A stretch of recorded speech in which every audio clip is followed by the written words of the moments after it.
Okay, ఈ సమయంలో దేవుని యొక్క వాక్యాన్ని సహోదరులు ఆనందయ్య గారు చక్కగా బోధించారు. వారికి వందనాలు. నిన్న ఎవరెవరు బోధించారో విన్నాను. పురుషోత్తం గారు, అలాగే అదం గారు అబ్బాయి మోసే గారు బోధించారని విన్నాను. నేను మిమ్మల్ని గురించి మేము వాకప్ చేస్తూనే ఉన్నాం. చాలా చక్కగా జరిగినాయి అని. సంఘ అభివృద్ధిలో, సంఘము యొక్క అభివృద్ధిలో ముందుకు సాగాలి. సంఘము అభివృద్ధి చెందుటలో ముందుకు సాగాలి. ఏ విషయాల్లో ముందుకు సాగాలో నిన్న ఏం చెప్పారో నాకు తెలియదు, కానీ కీర్తనల పాఠంలో అభివృద్ధి చెందుతున్నారు అనిపించింది. నేను వచ్చిన దగ్గర నుంచి కీర్తనలు నిన్న చాలా చక్కగా పాడారు. పిల్లలు కంఠస్థ వాక్యాలు, పెద్దలు కూడా, అందరూ కూడా అవి నేర్చుకుంటున్నారని, దానిలో కూడా అభివృద్ధి చెందుతున్నారని నేను ఇప్పుడు తెలుసుకున్నాను, చూసా ఇప్పుడు మీతో పాటు. తర్వాత మీరు మీ అభివృద్ధి నా వెనకున్నటువంటి స్టేజీని చూస్తుంటే మీ అభివృద్ధి ఏంటో ఇక్కడ కూడా కనపడుతుంది. చాలా చక్కటి వేదికని, చాలా ఖర్చుతో కూడినటువంటి పరిస్థితి ఇక్కడ కనపడుతుంది. కాబట్టి సంఘములో అభివృద్ధి అనేది జరుగుతుంది అనేది నాకు ఆలోచన వస్తుంది. మీ సేవకుడు మీకు మంచి బోధ, సుబోధ, హితబోధ అంటే మంచి బోధ అందిస్తున్నారని మా నమ్మకం.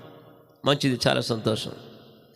అలాగే సంఘములో నాయకత్వము అవసరం.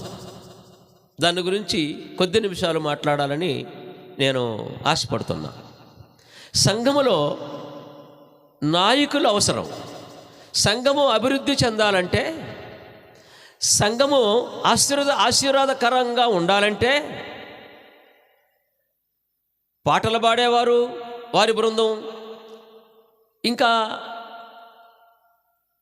కంఠస్థ వాక్యాలు అప్పచెప్పేవారు, పరిచర్య చేసేవారు, ఇంకా ఊడ్చేవారు, చర్చ్ బిల్డింగ్కి ఎక్కడైనా ఏదైనా లోపం ఉంటే దైవ సేవకుడే చెప్పాలి అనే కాకుండా ఆ లోపాన్ని దిద్దుకోవటము, దాన్ని సరిచేసుకోవటము, శుభ్రంగా ఊడ్చుకోవటము, ఒకవేళ చికాగ్గా ఉంటే కలర్స్ వేసుకోవటం, రంగులు వేసుకోవటం, ఇవన్నీ కూడాను సంఘ అభివృద్ధిలో ఇవి భాగమే. మీ ఆశ, మీ ఆసక్తి, మీ పనులు చూస్తుంటే మీరు అభివృద్ధి పదములో ముందుకు సాగుతున్నారని నేను నమ్ముతున్నాను. అయితే సంఘములో నాయకులు ఉంటేనే ఇవి జరుగుతుంది. సంఘములో నాయకత్వం అవసరం. సంఘములో ఒక సేవకుడు కొంతకాలం పనిచేసి ఆయన తర్వాత పని చేయలేకపోతే ఇంకొక ఊరు నుంచి ఈ ప్రాంతానికి ఇదే సంఘంలో పని చేయటానికి రావాల్సినటువంటి పరిస్థితులు ఏర్పడుతున్నాయి. అలా కాకుండా సంఘములోనే బోధించే నాయకులు తయారు చేయగలిగితే ఆ పరిస్థితి ఉండదు. అయ్యా అగరోన్ గారు, కాస్త మాకు ఒక మంచి సేవకుడిని పంపించండి అయ్యా, మా సేవకుడు సరిగ్గా ఆయన లేచేటట్లు లేరు, ఏది ఆ టైం వచ్చినప్పుడు సంగతి, ఆయన పరిస్థితి బాగలేదు అని అగరోన్ గారి దగ్గరకు వెళ్ళాల్సినటువంటి అవసరం లేకుండా సంఘమే బోధించేటటువంటి వారిని తయారు చేసుకుంటే ఎంత బాగుంటుంది. 10 మంది ఉన్నటువంటి ఒక కుటుంబంలో ఆ కుటుంబ యజమాని మాత్రమే ఒళ్ళు నలగొట్టుకొని రెయ్యంబగులు పని చేస్తే ఆ ఒక్కడి సంపాదన మీద మిగతా 9 మంది కూడా భోజనం వెళ్ళాలి కదా. అది ఎంత కష్టం, చాలా కష్టం. అదే మిగతా వారు కూడా పని చేస్తే కుటుంబం గడవటం కష్టమవుతుందా, లేకుంటే అది తేలికవుతుందా? తేలికవుతుంది. ఏమో నా తల్లులు చాలామంది ఉన్నారు ఇక్కడ. ఇంట్లో ఒక్కళ్ళే పని చేస్తే కొంతమంది అంటున్నారు ఈ మధ్యన, దేవుని కృపను బట్టి మాకు కూడా 2 కోడళ్ళు వచ్చారు. మా కోడళ్ళ గురించి చెప్పట్లేదు, కానీ ఒక కోడలాట సంఘంలో మా దగ్గర ఉన్నటువంటి, పేరు చెప్పలేండి, పొద్దున్న లేచిన తర్వాత 9ంటికి లేచి, అత్తయ్య టిఫిన్ ఏం చేశావు, టీ అయిందా అంటుందట. మీ దగ్గర ఉండరులేండి అలాంటి వాళ్ళు. మరి ఇలాగూ మిగతా వారందరూ ఉంటే ఇంట్లో ఆ అత్తగారు ఆ మామగారు మాత్రమే పనిచేస్తే ఆ కుటుంబం అభివృద్ధి చెందుతుందా? అవకాశం ఉందా అమ్మా? అవకాశం ఉందా? లేదు. కాబట్టి కుటుంబంలో అందరూ పని చేయాలి. ఆనందయ్య గారు ఇంతకుముందు చెప్పారు ఈ విషయాన్ని. కొద్దిగా అందరూ పని చేయగలిగితేనే ఆ కుటుంబము చక్కగా కొరత లేకుండా సమృద్ధిగా, ఏ కూర కావాలంటే ఆ కూర, ఏ భోజనం కావాలంటే ఆ భోజనం, ఏం కావాలంటే అవి పిల్లలకి పెట్టుకోవచ్చు. సంఘము కూడా అంతేనండి. సంఘములో కూడా అందరూ పని చేస్తే, అందరూ అభివృద్ధి చెందితే, కీర్తనలు పాడటంలోను, ప్రార్థన చేయటంలోను, సంఘాన్ని నడిపించటంలోను, ప్రేమతో, కక్షతో గాక, భేదంతో గాక. కొంతమంది ఆరాధనకు వస్తారు, పడదు ఒకరికొకరికి. ఆ తల్లి ఆ మూలలో కూర్చుంటే ఈ తల్లి ఈ మూలలో కూర్చుంటుంది. అంటే ఐక్యత ఉండాలి. సంఘంలో ఐక్యత లేకపోతే, ఒకరినొకరు క్షమించుకోకపోతే ఆ సంఘం అభివృద్ధి చెందటం అనేది కష్టం. అభివృద్ధి పదములో నడవదు. కాబట్టి నాయకులు, సామెతల గ్రంథంలో అంటాడు, సంఘములో నాయకులు ఉండాలి. ఆనాడే దేవుడైన యెహోవా ఆనాడే నాయకుల్ని ఏర్పాటు చేశాడు. మన భారతదేశానికి సుమారు 77 సంవత్సరాల క్రితము భారతదేశానికి నాయకులు ఉండాలని దేవుడిచ్చినటువంటి జ్ఞానంతో డాక్టర్ అంబేద్కర్ గారి ద్వారా నాయకత్వం ఎలా ఉండాలనో ఆ నాయకత్వాన్ని గురించి భారతదేశంలో నాయకులను ఏర్పాటు చేశాడు. అదే రాజ్యాంగం ద్వారా.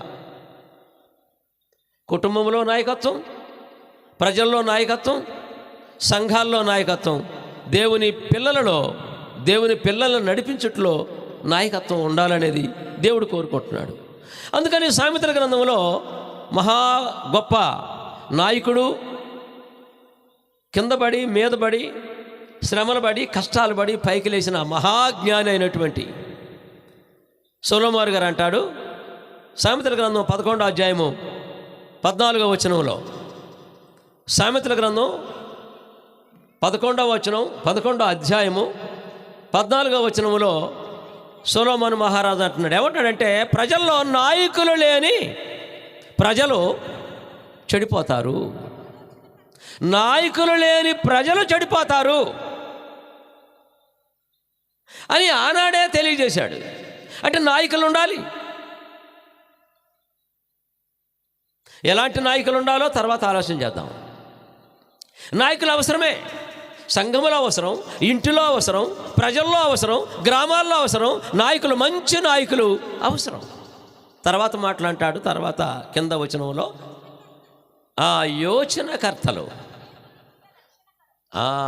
ఆలోచన చేసేవారు అనేక మంది ఆ సంఘంలో ఉంటే అది ఆశీర్వాదకరం, అది దీవెనకరం. ఆలోచన చేసేటటువంటి శక్తి, సామర్థ్యము కలిగినటువంటి వారు ఆ సంఘములో కొంతమంది ఉన్నా it will be grow in the presence of God. దేవుని యొక్క సమక్షంలో, దేవుని యొక్క పాద సన్నిధిలో ఆ సంఘము ఎదుగుతూ ఎదుగుతూ ఎదుగుతూ ఉంటుంది దేవుని ముందు. అందుకనే మహారాజు ఆనాడు ఇశ్రాయేలీయులకు మూడవ రాజు అయినటువంటి మహారాజు అయినటువంటి సొలొమోను గారు ఆ మాట ఆనాడే తెలియజేశాడు. ఎందుకంటే నాయకులు లేకపోతే ప్రజలు చెడిపోతారు, పడిపోతారు. నాయకులు లేని సమాజము ఆశీర్వాదకరంగా దీవెనకరంగా ఉండదు. నాయకులు లేకపోతే లీడర్స్, ప్రజల్లో, దేవుని ప్రజల్లో అంటే సంఘాల్లో, ప్రభు యొక్క సంఘములో నాయకులు లేకపోతే ఆ సంఘము అభివృద్ధి చెందదు అనేది ఆనాడే తెలియజేశాడు. అంతకంటే ముందే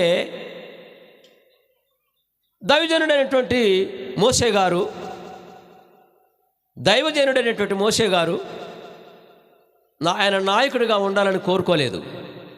చాలామంది నాయకుడిగా ఉండాలని, నేను నాయకుడిగా ఉంటా అని అంటారు. మంచిదే, కానీ నాయకత్వం యొక్క లక్షణాలు కూడా ఉండాలి. నాయకత్వం యొక్క లక్షణాలు లేకుండా నేను నాయకుడిగా ఉంటానంటే అది ఆశీర్వాదం కాదు, అభివృద్ధికి మూలం కాదు. మోషే ఎప్పుడూ కూడా నాయకుడిగా ఉండాలని కోరుకోలేదండి. ఇది నిర్గమకాండంలో ఉన్నటువంటి మోషే గారు, ఈ మోషే గారు కాదండి. మళ్ళీ ఆయన కోపం వస్తుంది, నేనేం చేశాను? ఆయన నాయకుడిగా ఉండాలని ఎప్పుడూ కోరుకోలే.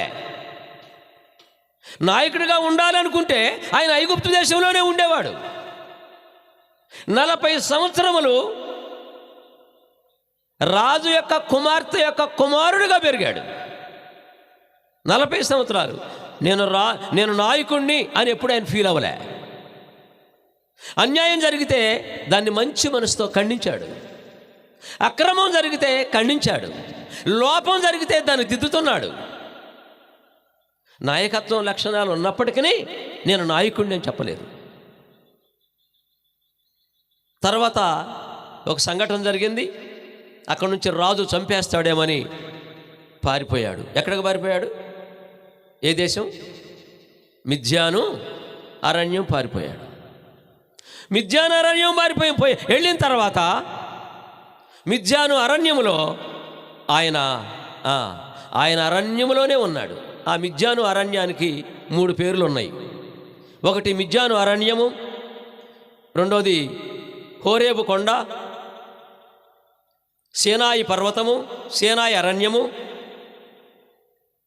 4వది దేవుని పర్వతం. మొత్తం అదే ప్రాంతం. మిద్యాను అరణ్యము, సీనాయి అరణ్యము, హోరేబు అరణ్యము, దేవుని పర్వతము. అంటే ఆ సీనాయి పర్వతాన్నే దేవుని పర్వతం అనేటువంటి మాటలో వాడినట్టు మనకు కనపడుతుంది. ఆ అరణ్యానికి పారిపోయాడు. ఆ అరణ్యం పారిపోయిన తర్వాత అక్కడ ఇత్రో అనేటువంటి ఆయన కలిశాడు. వారు పిల్లలు కలిశారు. అక్కడ మంద ఉంది. ఆ మంద ద్వారా ఆ పిల్లలు తండ్రికి పరిచయం చేశారు. ఆ కుటుంబానికి వెళ్ళాడు. ఆ కుటుంబంలో ఉన్నటువంటి పెద్దమ్మాయిని పెళ్లి చేసుకున్నాడు. మనకు తెలిసిన విషయమే, షార్ట్కట్లో వస్తున్నా. పెద్దమ్మాయి పేరేంటి?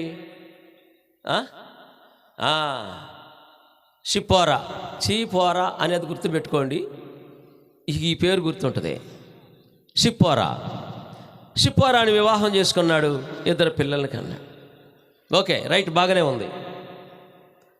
దేవుడు పిలిచాడు, మోషే నీ దగ్గర నాయకత్వం యొక్క లక్షణాలు ఉన్నాయి, నువ్వు నాయకుడిగా ఉండాలి అన్నాడు. నేను ఉండను ప్రభువా అన్నాడు. మనకు తెలుసు నువ్వెవరు అన్నాడు. ఆయన ఏమన్నాడండి? నువ్వెవరమంటే దేవుడు ఎలా పరిచయం చేసుకున్నాడు? ఉన్నవాడను అనువాడను అంటాం కంటే ఉన్నవాడను అనేవాడను, ఉన్నవాడను అనే పేరుంది నాకు.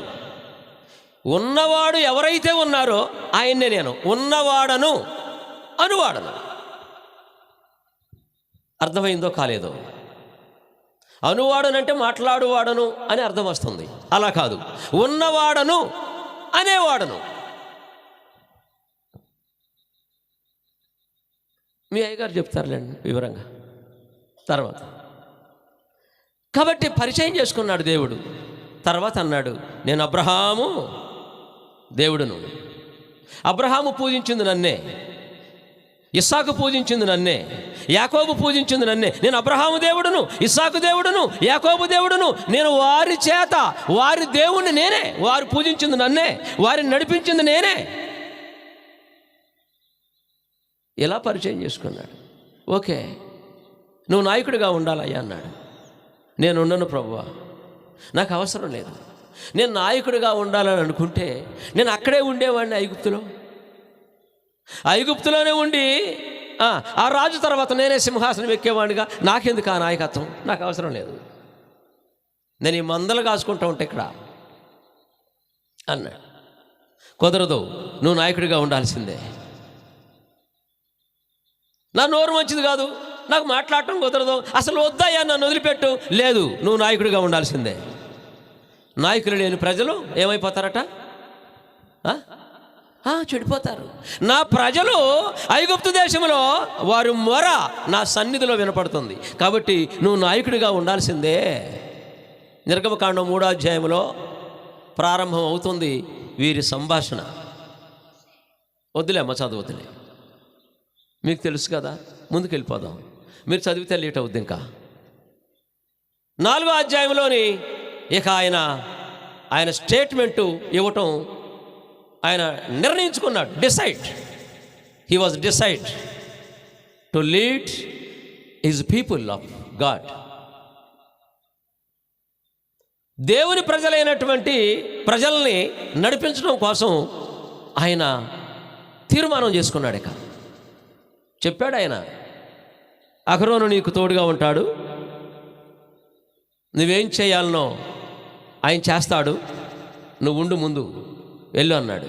సరే, భార్యను పిల్లలను తీసుకొని ఎట్టాగైతే ఐగుప్తు దేశం చేరుకున్నాడు. నాయకత్వం మొదలుపెట్టాడు. నాయకుడిగా పనిచేస్తున్నాడు. నాయకుడిగా పనిచేయటువంటి చాలా కష్టమండి.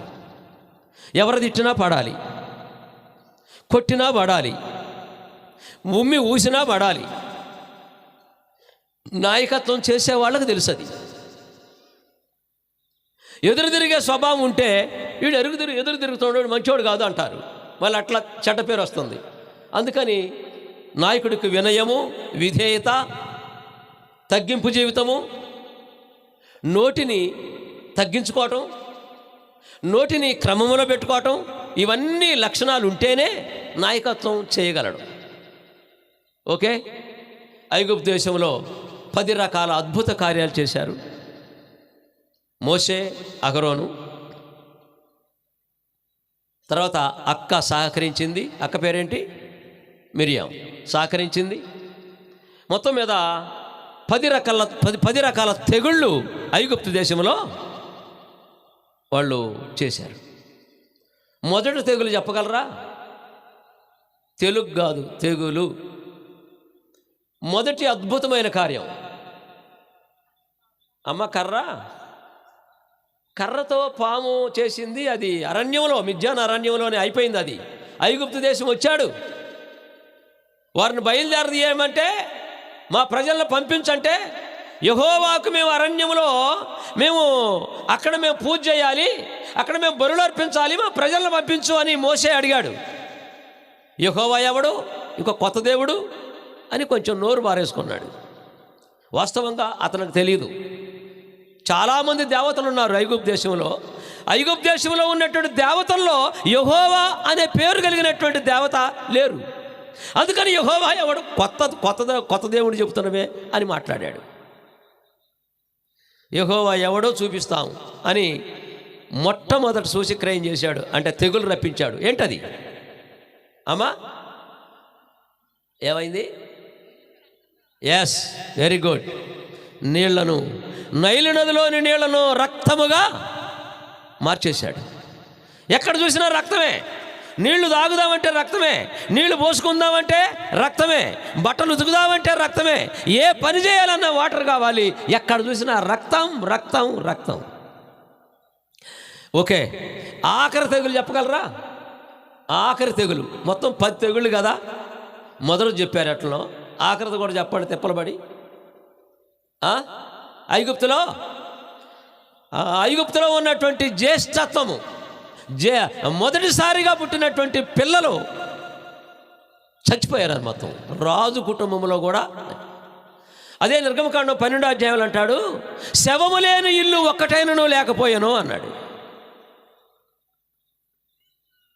నిర్గమకాండం 12వ అధ్యాయంలోకి వస్తే శవము లేని ఇల్లు ఒక్కటైనను లేకపోయాను, మహాఘోష పుట్టాను అన్నాడు. ఐగుప్తు దేశంలో మహాఘోష పుట్టిందట. ఇది ఆఖరిది. ఇప్పుడు అన్నారు వెళ్ళిపోండి అన్నారు. మీరు వెళ్ళిపోండి మా దేశం వదిలిపెట్టి. ఇంకా మేము మా కుటుంబాల్లో అందరి కుటుంబాల్లో కూడా తొలుసూలు సంతానం సరిపోయారు. ఇక మాకొద్దు. అమ్మో, ఈ హెబ్రీలు ఉంటే, హెబ్రీలు అనే పేరు ఉంది వాళ్ళకి, హెబ్రీ భాష మాట్లాడేవారు. అంతకుముందు అబ్రహామును కూడా హెబ్రీయుడు అని పిలిచారు. అబ్రహాం దగ్గరనే ప్రారంభమైంది, తెరహ కుమారుడు అయినటువంటి అబ్రహాం దగ్గరనే. కాబట్టి మీరు మాకొద్దు, హెబ్రీల్ని పంపించేసేయండి అన్నారు. మేము పోతాం, కానీ ఇప్పుడు దాకా మా కష్టంతో కట్టబడ్డటువంటి పట్టణం ఉందే, మాకు బంగారం ఇవ్వండి తీసుకోండి, మాకు వెండి కావాలి తీసుకుపోండి, మాకు పశువులు కావాలి తీసుకుపోండి, మాకు రథాలు కావాలి తీసుకుపోండి, మాకు గాడిదలు కావాలి, ఎడ్లు కావాలి తీసుకుపోండి, అసలు ముందు ఇక్కడి నుంచి వెళ్ళిపోండి. తిరణాలు జరిగింది. యుద్ధము చేసేవారే బయలుదేరారు. బయలుదేరిన సైన్యంలో యుద్ధం చేసేవారే ఎంతమందట? 6,03,550 మంది. సంఖ్యాకాండం 1వ అధ్యాయం సుమారు 40-45 ఆ ప్రాంతంలో కనపడుతుంది మనకి. సంఖ్యాకాండం 1వ అధ్యాయంలో యుద్ధము చేసేటటువంటి వాళ్ళే లక్షల మంది మొత్తం మీద బయలుదేరారు.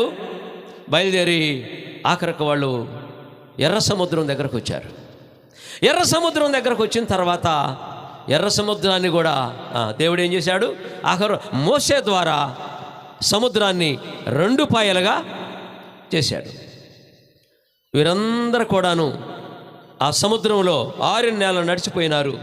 వెనక సైన్యం వచ్చింది, ఐగుప్తు సైన్యము. వెనక సైన్యము వచ్చిన తర్వాత ఆ సైన్యము ఆ ఎర్ర సముద్రములో మధ్యలోకి వచ్చిన తర్వాత అందరూ భయపడుతున్నారు.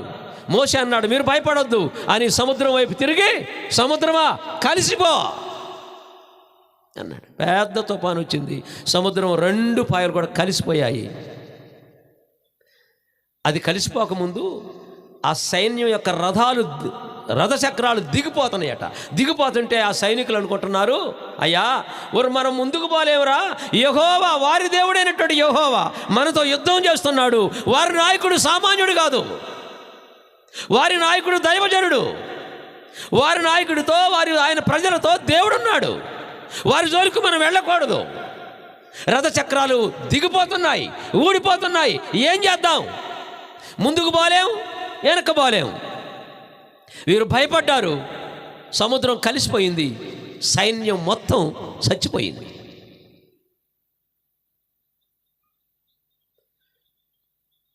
ఆ నాయకుడైనటువంటి మోషే మాట అహరోను, అన్న అయినటువంటి అహరోను విన్నాడు. అక్క అయినటువంటి మిరియాము కూడా విన్నది. బాగానే ఉందండి. మధ్యలోకి పోయిన తర్వాత మాకు ఆహారం కావాలి అన్నారు. ఎర్ర సముద్రం దాటిన తర్వాత సీను అరణ్యములో, ఆ అరణ్యం మొత్తం అంతా అరణ్యమే. ఆహారం కావాలన్నారు. దేవుడు ఆకాశం నుంచి కురిపించాడు. ఆహారం పేరేంటి? మన్నా ఆహారం. ఈ పొద్దాకి ఇదేనా? మాకు మాంసం కావాలన్నారు. అప్పుడేమైంది?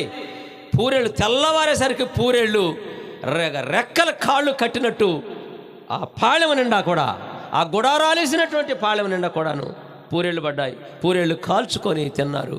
మాంసము వారు ఫుల్లుగా తిన్నారు. ఈ విధంగా వారు తింటూ వారు 12వ మజిలీ దగ్గరకు వచ్చారు. 12వ చోట గుడారాలు వేశారు. అదే సీనాయి పర్వతం, యెహోవా పర్వతం, దేవుని పర్వతం సీనాయి అరణ్యంలోకి వచ్చారు. నాయకత్వం అనేది ఆలోచన చేస్తున్నాం మనం. తర్వాత ఈ నాయకత్వం అక్కడ 10 ఆజ్ఞలు ఇచ్చాడు దేవుడు. 10 ఆజ్ఞలు ఎంతమంది గుర్తున్నాయండి? చేతులు ఎత్తారా?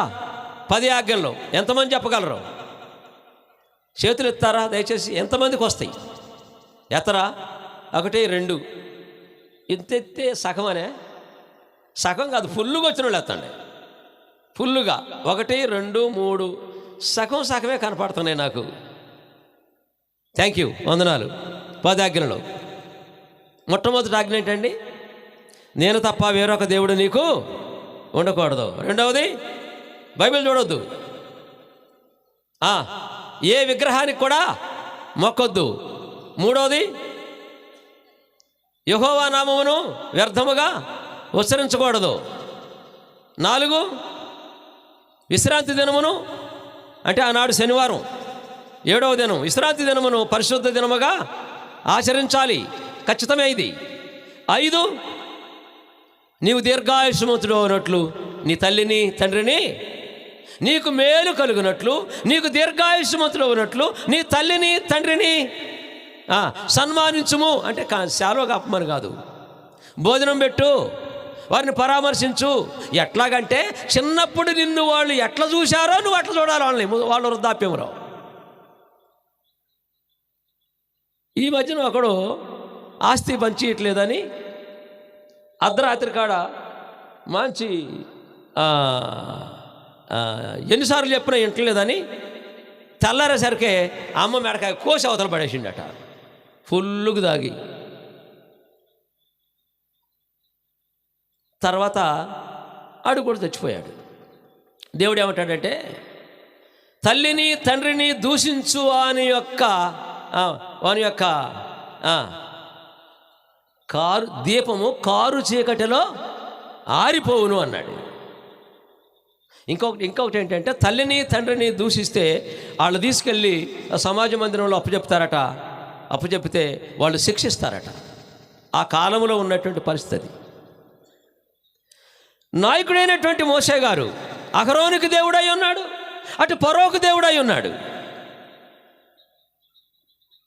నిన్ను ఫరోకు దేవుడిగా నియమించానన్నాడు, ఇటు తన అన్నైనటువంటి అహరోనుకి దేవుడిగా నియమించానన్నాడు.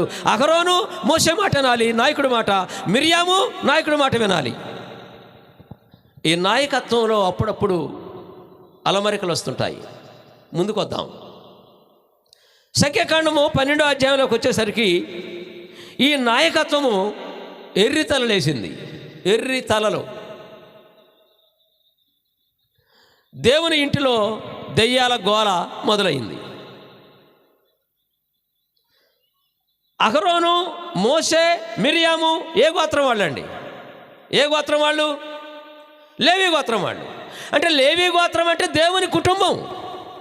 దేవునికి అర్చనాచారాలు చేసేవారు, దేవుణ్ణి ఆరాధించేసేవారు, దేవుని యొక్క సన్నిధిలోనికి వెళ్ళేవారు, ప్రత్యక్ష గుడారంలోనికి వెళ్ళి అతి పరిశుద్ధమైన స్థలంలోకి వెళ్ళేవాళ్ళు, పరిశుద్ధమైన స్థలంలోకి వెళ్ళేవాళ్ళు, బలులు కూడా ఇచ్చేవాళ్ళు వాళ్ళే లేవీలు. లేవీయులు అంటే దేవుని కుటుంబం, దేవుని ఇల్లు. ఎబ్రీ పత్రికలోకి వస్తే ఎబ్రీ పత్రిక 3వ అధ్యాయము 5వ వచనంలో అంటాడు. ఎబ్రీ పత్రిక 3వ అధ్యాయము 5వ వచనంలో అంటాడు, అక్కడ లాస్ట్ మాట, మనమే దేవుని ఇల్లు అంటాడు. ఆనాడు లేవీ గోత్రం వాళ్ళు, లేవీలు దేవుని ఇంటివారు అయ్యారు. ఈనాడు క్రైస్తవులమైనటువంటి మనం యేసు ప్రభు యొక్క రక్తంలో కడగబడినటువంటి మనమే దేవుని ఇల్లు. ఆనాడు దేవుని ఇంటిలో నాయకుడు మోషే గారు, అహరోను గారు, మిరియాము కూడా. అయితే వాళ్ళిద్దరూ మోషే మాట వినాల్సిందే, నాయకత్వాన్ని గౌరవించాల్సిందే. సంఖ్యాకాండం 12వ అధ్యాయంలోకి వచ్చేసరికి దేవుని ఇంటిలో దెయ్యాల గోల మొదలైంది. ఆ కుటుంబంలో పెద్దది మిరియాం. తమ్ముడిని అడుగుతుంది అహరోన్ని, అరే తమ్ముడు అహరోనా, ఆడు ఒక పిల్లని చేసుకోండు. ఎవడాడు? వాడంటే మోషేని దేవుడిగా నియమించాడు. ఏమో మాటలు ఎట్లున్నాయి? ఆడు కూసు దేశం పిల్లను చేసుకోడు, అమ్మాయిని. ఎవరిని అడిగి చేసుకున్నాడు రా? నిన్ను అడిగాడా? లేదక్క, నన్ను అడగలే. మరి నాకు చెప్పలే, నీకు చెప్పలే, వీడు ఎలా చేసుకున్నాడు? అంటే సమస్య ఎలా ఎలా ప్రారంభమవుతుందో చూడండి. అరణ్యంలో జరుగుతున్నటువంటి విషయం ఇది. కాబట్టి సమస్య అనేది దేవుని సంఘములో లేదా యేసు ప్రభు సంఘములో కూడా సమస్యలు లెగుస్తాయి. ఆనాడు దేవుని ప్రజల్లో సమస్యలు వచ్చాయి, నాయకుల మీద తిరగబడ్డారు. ఈనాడు కూడా సంఘాల్లో, ప్రభు యొక్క సంఘాల్లో నాయకుల మీద తిరగబడితే దేవుడు ఊరుకోడు. ఆనాడు సమస్య వచ్చింది, నీతోనే మాట్లాడా దేవుడు? అహరోను నీతో మాట్లాడలేదా? నీతో మాట్లాడాడు, నాతో మాట్లాడాడు, వాడితో మాట్లాడాడు. వాడంటే ఎవరు? వాడంటే చిన్నాడు. ఎవరు చిన్నాడు? మోసే. అంటే దేవుడు నాయకత్వం ఇస్తే కళ్ళు పైకి వచ్చినాయి. నాయకత్వం ఇస్తే ఆ నాయకత్వంలో పొంగిపోయారు. ఆ నాయకత్వం హద్దులు దాటింది. సంఘాల్లో కూడా అప్పుడప్పుడు ఎవరికైనా నాయకత్వం ఇస్తే అందరూ నా మాట వినాలి, అందరూ నేను చెప్పినట్టు వినాలి అని జులుం ప్రదర్శిస్తారు కొంతమంది. మీ దగ్గర కాదండి, మీ దగ్గర సంగతి అసలే తెలియదు నాకు, మీరు అనుకోలేరు.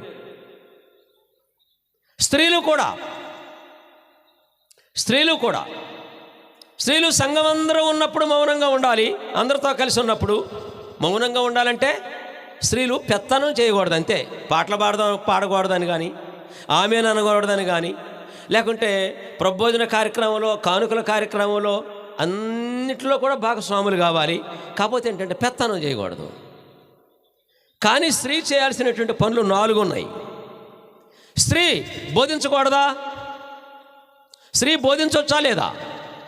ఏమండి, మహిళలు, స్త్రీలు బోధించవచ్చా లేదా? కొరింథీ పత్రిక 11వ అధ్యాయంలో, తిమోతి పత్రికలో స్త్రీలు మౌనంగా ఉండాలని ఉంది కదా. మరి బోధించవచ్చా లేదా స్త్రీలు? సంఘ అభివృద్ధిలో పురుషులు ఉన్నప్పుడు బోధించకూడదు. 4 సందర్భాల్లో స్త్రీలు బోధించవచ్చు. 4 సందర్భాల్లో ఏంటంటే, 1 పిల్లలకు బోధించవచ్చు. స్త్రీలు పిల్లలకు బోధించవచ్చు. నెంబర్ 2, నీ ఇంట్లో నీ భర్త అవిశ్వాస అయితే నువ్వు బోధించవచ్చు. బోధించి ప్రభు యొక్క మార్గంలోనికి తీసుకురావచ్చు. అది 2వది. 3వది, పురుషులు రక్షణ పొందని పురుషులకి బోధించవచ్చు. రక్షణ పొందని పురుషులకి తల్లులు, స్త్రీలు బోధించవచ్చు. అది తప్పు కాదు. ఎన్నైనా 3 అయినా 4 అయినా? 3 అయినా 4. 1 పిల్లలకు బోధించాలి, బోధించవచ్చు కాదు, బోధించాలి. 2వది, భర్త అవిశ్వాస అయితే భర్తకు బోధించవచ్చు. భర్తకు ఒకవేళ తెలియకపోయినా ఇంటిలో భర్తకు బోధించవచ్చు, తప్పు కాదు. 3వది, కుటుంబంలో ఉన్నటువంటి వారికి బోధించవచ్చు. 4 అన్యులైనటువంటి పురుషులకి బోధించవచ్చు. 5 స్త్రీలు బోధించవచ్చు. స్త్రీలు నోరు మూపించాల్సిన అవసరం లేదు. దేవుడు వారికి, మీకు నోరిచ్చాడు, మీకు జ్ఞానం ఇచ్చాడు, మీకు ప్రార్థనా శక్తి ఇచ్చాడు, మీకు దేవుడు మీలోని కూడా ఉన్నాడు, మీతోనే కూడా ఉన్నాడు. కాబట్టి ఒకటే చేయకూడదు.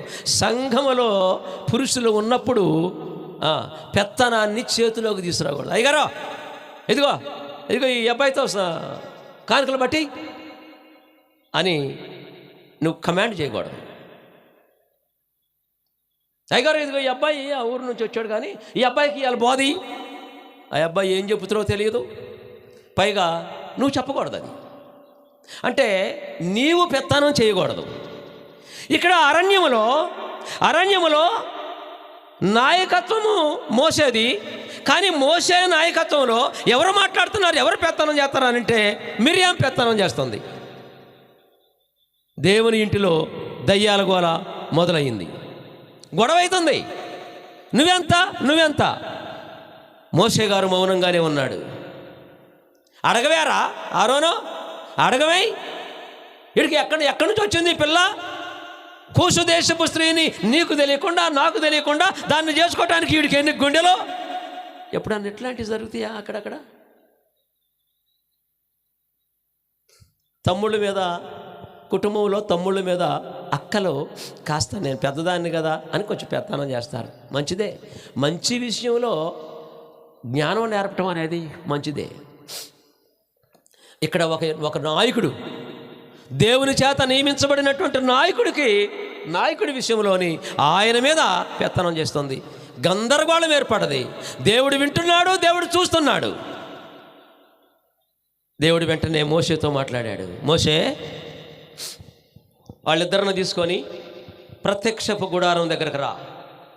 ఇది అట్లనే ఉంది, ఇది కూడా ప్రత్యక్షపు గుడారం దగ్గరకు రా అన్నాడు. ప్రత్యక్షపు గుడారం మీద కెరూబులు ఉంటాయి. దేవుడు వచ్చినప్పుడు మేఘములో ప్రత్యక్షపు గుడారం పైకి వస్తాడు. మోషే మిరియాముని అహరోన్ని ప్రత్యక్షపు గుడారం దగ్గర తీసుకురా అన్నాడు. అక్క, యెహోవా దేవుడు రమ్మంటున్నాడు.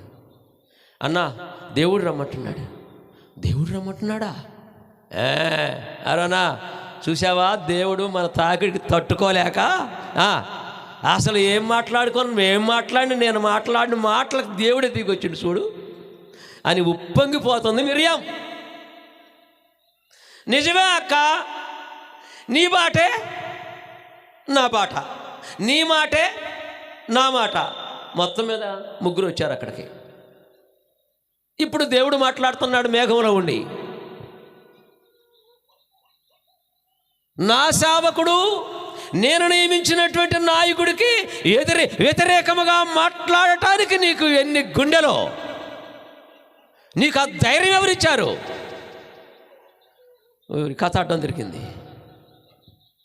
మెచ్చుకుంటాడేమో అనుకుంటే, ఆయన తిడతాడేమో అనుకుంటే, దేవుడు నీకెంత ధైర్యం? దేవుడు మాట్లాడుతూనే ఉన్నాడు. మిరియాము తెల్లగా మారిపోయి, పసిబిడ్డ దేహంలాగా మారిపోయి కుప్పగూలినట్టు కూలిపోయింది. ఏం జబ్బది? ఏం జబ్బండి? మమ్మల్ని అడిగితే నువ్వు చెప్పేది ఏందయ్యా అంటారా? ఏం జబ్బది? కుష్ఠవ్యాధి. ఏ వ్యాధి? కుష్ఠవ్యాధి. ఒక దైవ సేవకుడికి, సత్యమును బోధించేటటువంటి దైవ సేవకుడికి, ఒక నాయకుడికి, ఒక నాయకత్వం లక్షణాలు ఉన్నటువంటి ఒక నాయకుడికి, దేవుని ప్రజలను కానీ, దేవుని సేవకులను కానీ, దేవుని ప్రభు యొక్క సంఘాలను కానీ, ప్రభు యొక్క సంఘాన్ని కానీ నడిపిస్తున్నటువంటి నాయకుడు, సేవకుడు ఎవరైనా సరే మాట్లాడేటప్పుడు కొంచెం దగ్గర పెట్టుకొని మాట్లాడాలా. కాళ్ళు, చేతులు, ముక్కు, నోరు, అవయవాలు దగ్గర పెట్టుకొని మాట్లాడాలి. అలా మాట్లాడుంటే బాగుండేది.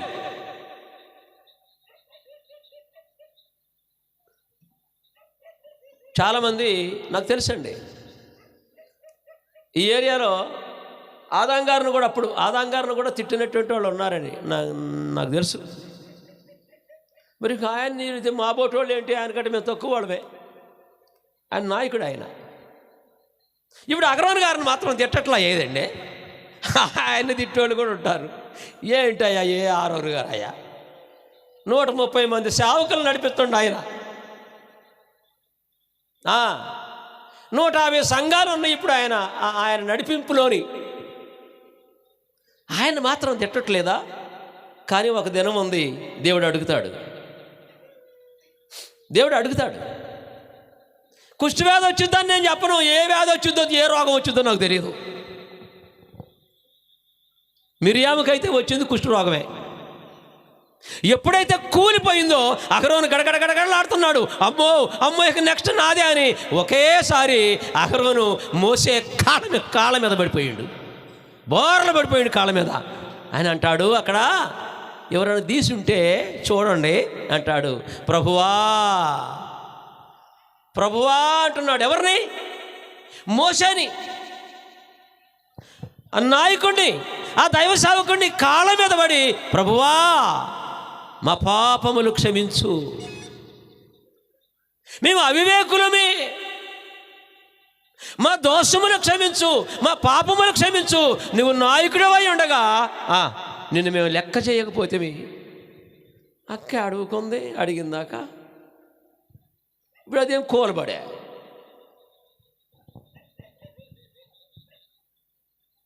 నాయకత్వమును ఎదిరించువాడు దేవుని నియమమును ఎదిరిస్తున్నాడు. ఇలా మనం మాట్లాడుకుంటూ పోతే చాలామంది నాయకులు ఉన్నారు. పరిశుద్ధ గ్రంథంలో చాలామంది నాయకులు ఉన్నారు. దేవుని అడుగుజాడల్లో నడిచే నాయకులు ఉన్నారు. ఆఖరకు ఈ ప్రభువా అయ్యా నా అక్క సంగతి ఏంటయ్యా ఏడుస్తున్నాడు. మోసే గారు ఏడుస్తున్నాడు. అయ్యా నా అక్క సంగతి ఏంటయ్యా. ఒకప్పుడు నేను చిన్నవాడినై ఉన్నప్పుడు అక్క దేనిలో పెట్టింది, అయ్యేట్లో నైల్ నదిలో జమ్మిపెట్టులో పెట్టి నన్ను కాపాడి తీసుకొచ్చి రాజకుటుంబానికి తీసుకొచ్చింది. అయ్యా నా అక్కను క్షమించయ్యా. అయ్యా నా అక్క కూలిపోయింది అయ్యా. ఇంతకుముందు అందరూ మిరియాము ఏరా నేను అయ్యాలు జమ్మిపెట్టులో పెట్టకపోతే నువ్వు ఇంత తోడు అవుతావా, నాకు తెలియకుండా దాన్ని ఎందుకు నువ్వు చేసుకుందే.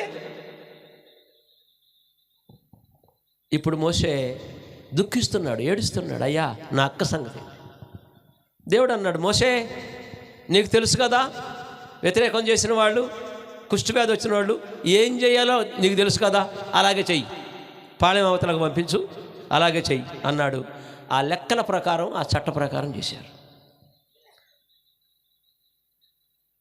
మిరియాము సంఖ్య తర్వాత వీళ్ళ యొక్క ప్రయాణంలో హోరు కొండ దగ్గరకు వెళ్ళిన తర్వాత, కాదేశ్ ప్రాంతానికి వెళ్ళిన తర్వాత అక్కడ మిరియాము తర్వాత చనిపోయింది. 20వ అధ్యాయంలో, సంఖ్యాకాండం 20వ అధ్యాయంలో మిరియాము చనిపోయింది. తర్వాత హోరు కొండ దగ్గర అహరోను కూడా చనిపోయాడు. తర్వాత మోషే గారు కూడా ఆయన అన్నీ ఆయన దేవుడు చెప్పినట్టు చేశాడు. ఆఖరికి దేవునికి ఇష్టము లేని పని ఒకటి చేశాడు. ఏంటది అంటే, ఏం చెయ్యమన్నాడో అది చెయ్యలేదు, ఎలా చెయ్యమన్నారో అలా చేయలేదు. బండతో మాట్లాడు అంటే కొట్టేశాడు. తర్వాత తన ప్రజల్ని మూర్ఖులారా ముష్కరులారా అని తిట్టాడు. నా ప్రజల ముందు నన్ను నువ్వు గౌరవించలేదు అని. మోయాబు మైదానంలో పిస్కా కొండల తర్వాత నెబో శిఖరంకి వెళ్ళిన తర్వాత కానాను దేశం అంతా చూపించాడు. మొత్తం చూశాడు, 4 దిక్కులు చూశాడు. 4 దిక్కులు చూసిన తర్వాత మోషే ఇక నువ్వు దిక్కిందకెళ్ళు, ఎక్కడి నుంచి యెహోషువ నడిపిస్తాడు, నువ్వు దిక్కిందకెళ్ళి అన్నాడు. మోషే చనిపోయాడు. 1 నెల రోజులు ఉపవాస దినాలు వాళ్ళు పాటించారు. ఇప్పుడు 40 రోజులు అనుకుంటా. నాకు టైం వచ్చింది. నాయకత్వమును ఎదిరించువాడు దేవుని నియమమును ఎదిరిస్తున్నాడు. అలాగే ఇప్పుడు సంఘాల్లో కూడా, ప్రభు యొక్క సంఘంలో కూడా నాయకులు కావాలండి. ఒక్క మాట చెప్పి ముగిస్తా.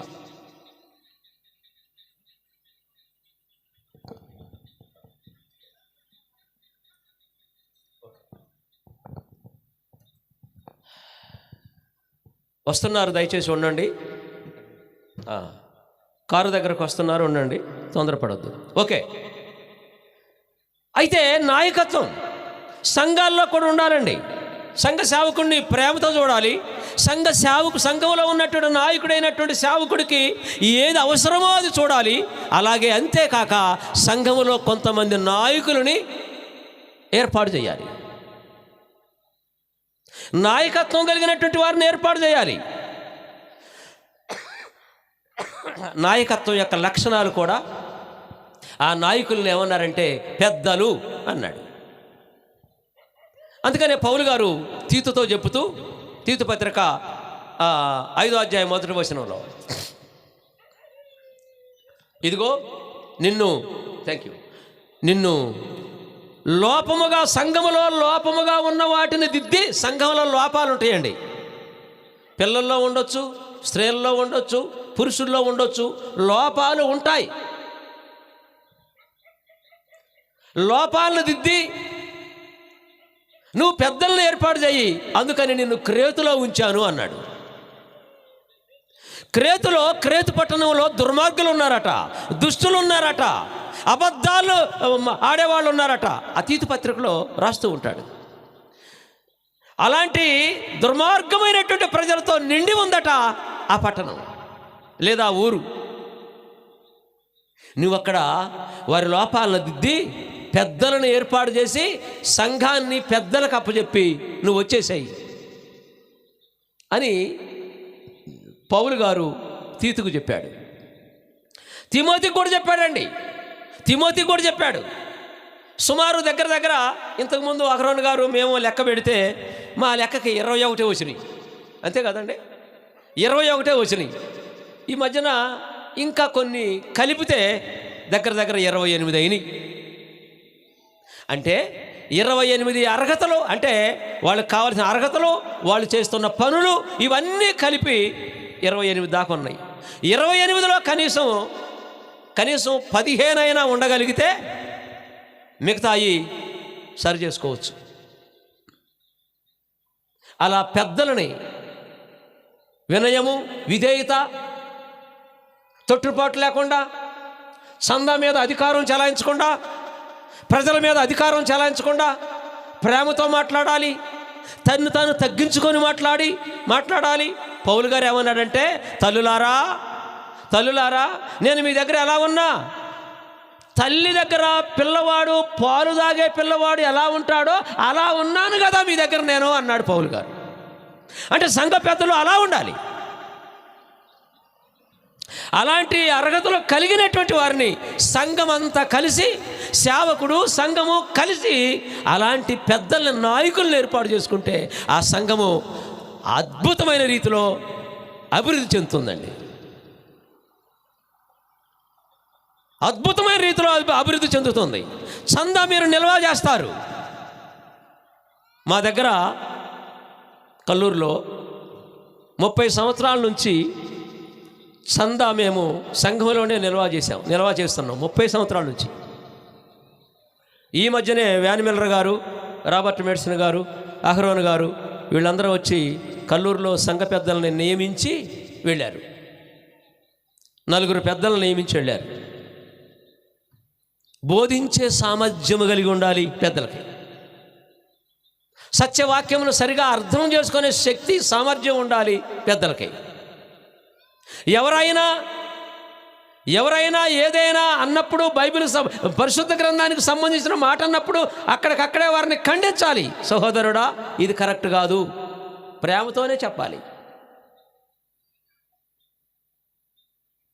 నేను 40 రోజులు ఉపవాసం ఉంటున్నానయ్యా అని ఎవరైనా అడిగితే, సహోదరుడా 40 రోజులు నువ్వు ఎట్ట ఉపవాసం ఉంటున్నావు అయ్యా, ఉండలేవయ్యా, ఇది దండం పెడతా. 40 రోజులు ఆడుంటావు. యేసు ప్రభు 40 రోజులు ఏమీ తినలే, ఏమీ తాగలే. మోషే 40 రోజులు ఒకసారి, 40 రోజులు ఒకసారి, 80 రోజులు ఆ అరణ్యములో ఏమీ తినలేదు, ఏమీ తాగలేదు. ఏలియా 40 రోజులు అరణ్యములో ఏమి తినలేదు, ఏమి తాగలేదు. అయ్యా సహోదరుడా, 40 రోజులు ఎట్టుండగలవు అయ్యా నువ్వు? ఆయన యేసు ప్రభు నిన్ను ఉండమని, నన్ను మన అందరినీ 40 రోజులు మీరు కూడా ఉండండి అని చెప్పాడా? చెప్పలేదు కదా అయ్యా అని ప్రేమతో చెప్పటమే తప్ప, ఎవడు ఉండమని నిన్ను 40 రోజులు ఎవడు ఉండమని నిన్ను అని అన్నమనుకోండి, గొడవ అయింది. అంటే ప్రేమతో దిద్దుకోవాలి. ప్రేమతో సత్యమును చల్లగా ఎక్కించాలి. అందుకనే సత్యవాక్యమును సరిగా విభజించి బోధించుము అన్నాడు. ఇది సేవకుడు చేయాల్సిన పని. సంఘములో పెద్దలు కూడా అలాంటి పెద్దలను ఏర్పాటు చేసుకోవాలి. కనీసం 45-50 సంవత్సరాలు ఉన్నవాడిని పెద్దలంటే పెద్దోడే, చిన్నోడు కాదు.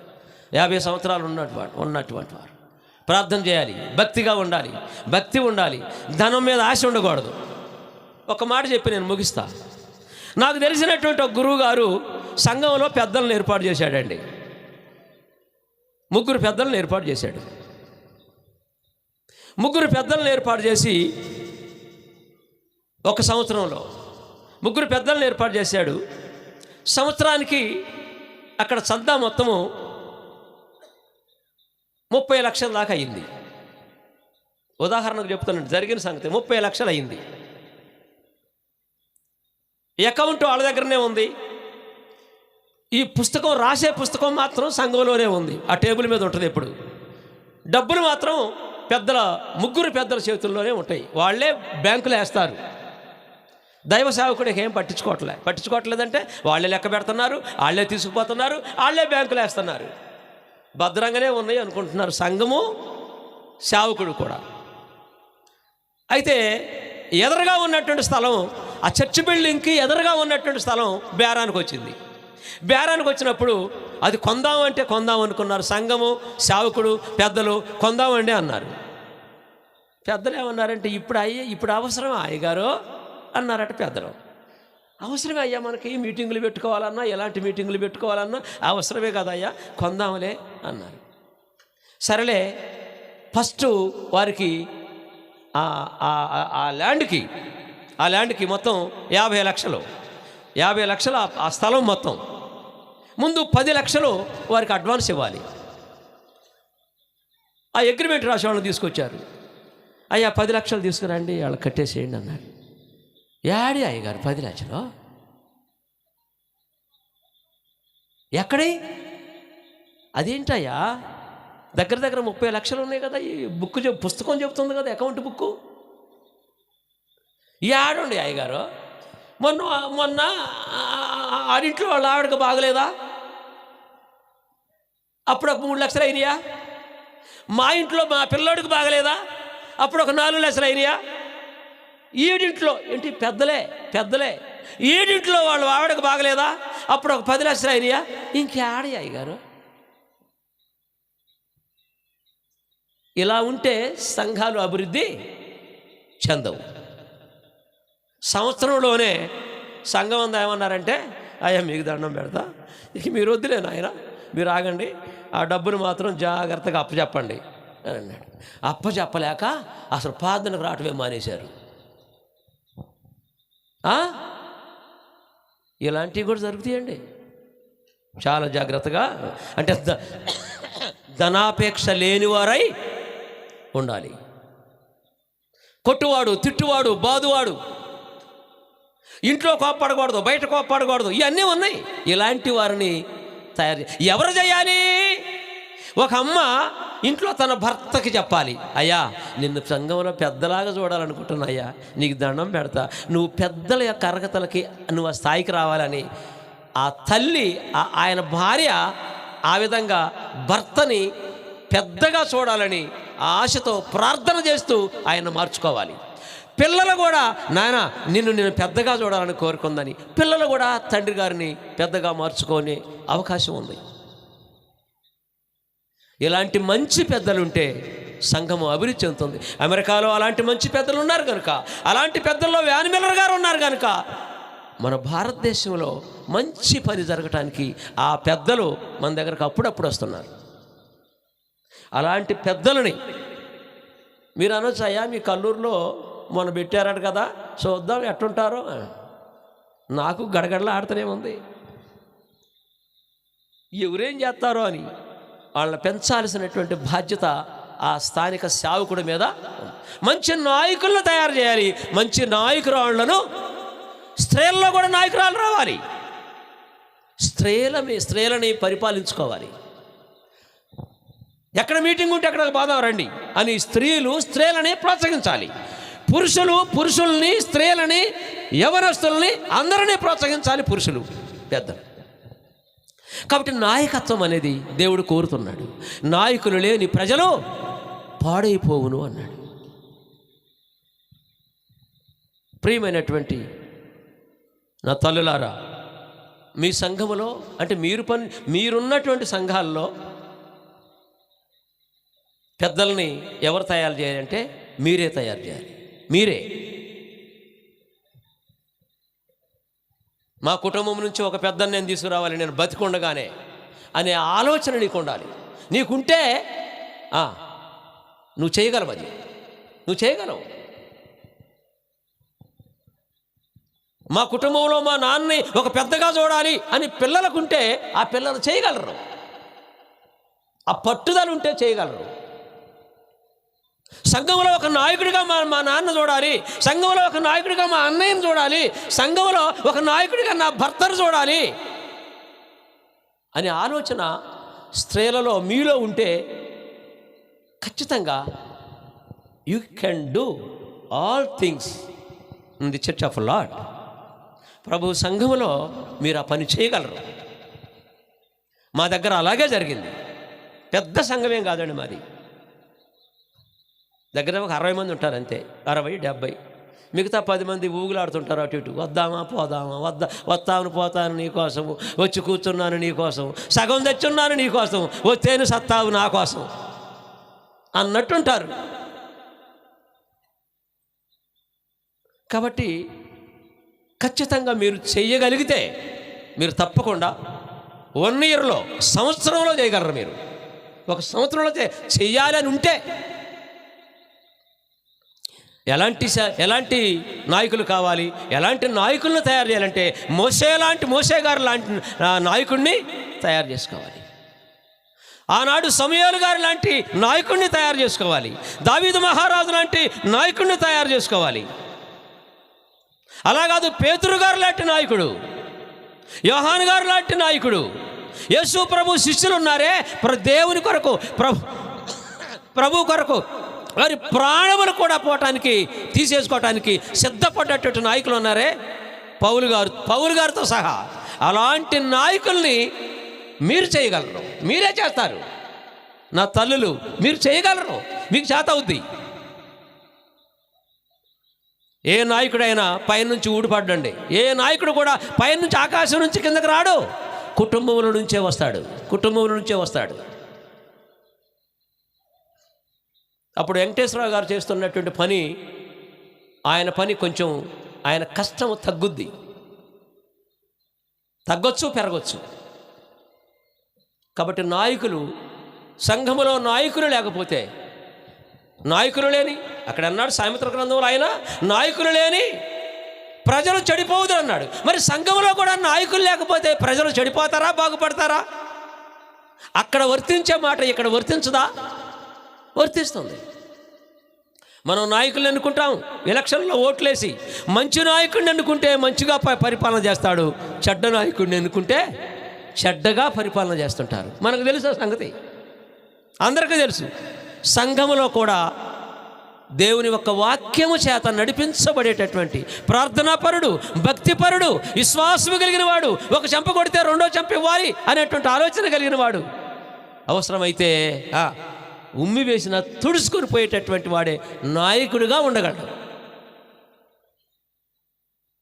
అలాంటి నాయకత్వంలో రాబో కాలంలో ఇక్కడున్నటువంటి ప్రభు యొక్క సంఘములో అలాంటి నాయకుల చేత పరిపాలించబడాలని నేను కోరుకుంటూ, మంచి నాయకులు కలిగినటువంటి మంచి సంఘాలుగా, మన సంఘాలు కాదు, మనము ఉన్నటువంటి ప్రభు యొక్క సంఘాలు అవి ఎదగాలని, ఆ విధంగా ఎదిగితే వాటిని చూసి మన తండ్రి, ఆకాశము నుండి మన తండ్రి చూసి సంతోషించాలని, ఆనందించాలని, ఆయన సంతోషం పెట్టడానికి మనము మన చేతనైనంత వరకు ఆ పని మనం చేసి సంఘాల్లో నాయకులను తయారు చేయాలని మీకు నేను విజ్ఞాపన చేస్తూ, ఒకవేళ నా మాటల్లో ఏమైనా పొరపాట్లుంటే మన్నించవలసిందిగా కోరుతూ, వీర్రాఘపురంలోను చుట్టుపక్కల ఉన్నటువంటి సంఘాల్లోనూ మంచి నాయకుల చేత, సేవకులకి అండగా మంచి నాయకులు, పెద్దలు, పరిచారకులు, అలాగే టీచర్స్ అంటే ఉపదేశకులు. సరే, ఈ డీకన్స్ అంటే పరిచారకులు ఉంటారు, 2-3 అట్లా ఉండొచ్చు. ఒకళ్ళకంటే ఎక్కువ ఉండాలి, 2 కానీ 3 కానీ ఉండాలి. పెద్దలైనా, డీకన్స్ అయినా, టీచర్స్ అయినా కనీసం పెద్దలను చూసుకోండి.